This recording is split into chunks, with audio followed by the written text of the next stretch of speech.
today we're talking about Banana Fish episode 15, The Garden of Eden. This was a really good episode. I liked the dialogue the most, I think. And I sort of dig like what they're doing with this sort of mental health institute. I think that's like really well developed with Kippard and sort of like the connections there with Golzine and everything. I really like that. I'm kind of digging this kind of like a new arc has started. I like the atmosphere of this story that's happening right now. I really like how the things are developing and how I like the predicament that Ash is in an entertainment sense. I like watching him having to deal with this. I like having our characters dealing with this. I really liked Eiji in this episode. I thought that Eiji was fantastic. Sort of him kind of thinking, you could tell how he's feeling, and they're not deliberately explaining how he's feeling. It's kind of just more so, the watcher just figuring it out. And I think that's really cool. I think that's smart. And also, him actually, getting the guts to take on Yut Loon and being able to, put the piece of glass up to his throat and that whole scene there I thought was really well handled and really shows how much Eiji has grown throughout the series, because that's definitely something Eiji would not have done previously to what things have happened. And Sing as well. I'm not gonna lie, kind of digging Sing. Sing has been a character I've been kind of mixed on for a while now. I've never disliked him in any way, but I've just never really, felt the hype towards that character. I'm starting to get it. I'm starting to feel it for sure. I'm digging like how Sing is kind of a third party in all of this. I like how he's kind of like the good side of things. He although he's very justifiable in his actions, and he's very I'm trying to figure out the word. I mean, youthful is definitely one of them.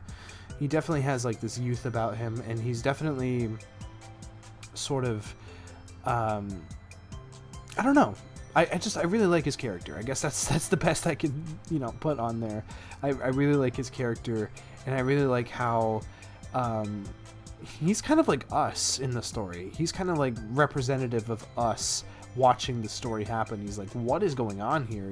Like from the outside looking in, this is just a wild ride, and he's kind of reluctant to be a part of it in some way. I'm not quite sure. I'm curious where that character develops, what they're going to do with that character. That kind of has me curious.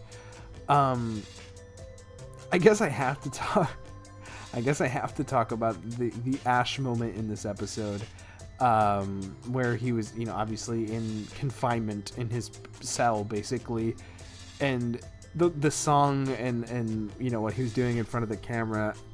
I laughed a lot, and sort of the 5 minutes of heaven deal I thought was very silly. I thought it's just very silly for a guard to be seduced that easily. That it's silly. Like, let's get real. But I liked it. Like, I'm not gonna lie. I thought it was very humorous, and this series kind of does that. It is grounded in reality, but like, there's so many parts of the series. If you look at it that way, there's so many parts of the series that just would not work in real life. Like, where's the police? Like, where's the police in these stories when you have like Ash and Arthur fighting, on this train track, going over Coney Island? Like, that's just not possible in the real world. Like, immediately police would just flock onto you. They're like, New York is heavy in terms of police force, especially in today's stage. And I think that also, the story is supposed to be set like in the 90s or the 80s. I can't even remember. I apologize about that. Where there wasn't such a heavy police activity, in New York City. But now it's like, you can't do anything. You can't even spit on the street without a cop pulling you over. Like, that's just, the way things are. And it's just like, it was a little silly, but I kind of dug that moment. And it's just seeing, you know, Ash in a different way, you know, and seeing what Ash is capable of, even like, it was interesting. It was definitely interesting, and I definitely got a kick out of that scene. Something else that I really enjoyed too was the sort of shorter moment of, you know, like them experimenting on these brains. Again, something kind of silly and a little out of place from what we've been dealing with so far. I've been able to buy pretty much everything, but this is like the part where it's like, okay, this isn't real. Like, this can't be a real thing.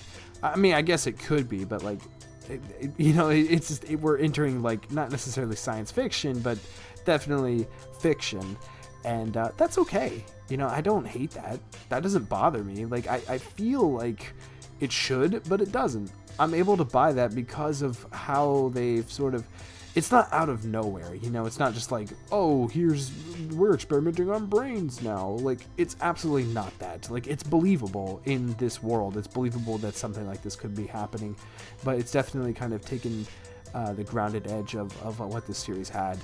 And again, like, I don't personally care. I would definitely understand if someone else did, though. I would definitely understand if, like, that was a little silly to other people.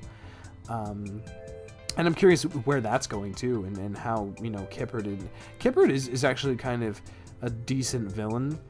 I want him to die, obviously, but, like, I'm not sure. Also, another great moment in this episode was when Dino sort of confronted Ash and, like, grabbed him by his throat, and, like, that was awesome. That was we needed that. It's been a while since we've had Ashen and Dino confrontation, especially physical confrontation.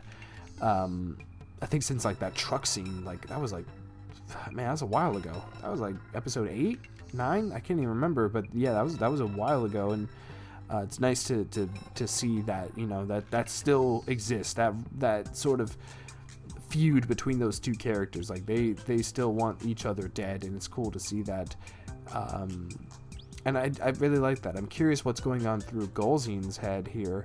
What's going on through Dino's head when seeing Ash in this sort of way, and how he can't control Ash here. I like that. I think that kind of adds an edge to his character. And that was just a good moment, you know, seeing Ash defenseless and seeing Ash not being able to fight back. Because Ash could have killed him there. Like, let's get real. Easily. I mean, I don't know how strong Dino is in terms of fighting capability, but if Ash was at full strength, like, they would have had a fight, and I'm not sure who would get out of it. Like, I'm thinking Ash would have won that fight, so that was interesting. I dig that. Also, the stuff with what's his name, like, all the reporting stuff, sort of like everyone kind of, like, you know, interviewing Dino, trying to get, you know, words on that, and this article that released and everything. I don't love it. I don't really like that. I think that's where the episode got a little slow for me. It's necessary, but I'm not sure if it's being conveyed in the best way. I think it could be conveyed a little better. To be totally honest, I'm starting to get a little lost. Not necessarily lost, like, I know what we're doing. I know what these characters are doing. I understand the purpose, but it's getting a little big. The story's getting bigger. It's expanding. It's not really simple anymore. It's kind of really complex, actually, because it's starting to get political, too. And I'm not sure if that's a good thing or a bad thing yet. It's definitely going to be interesting to see where that goes. You know, the story's getting...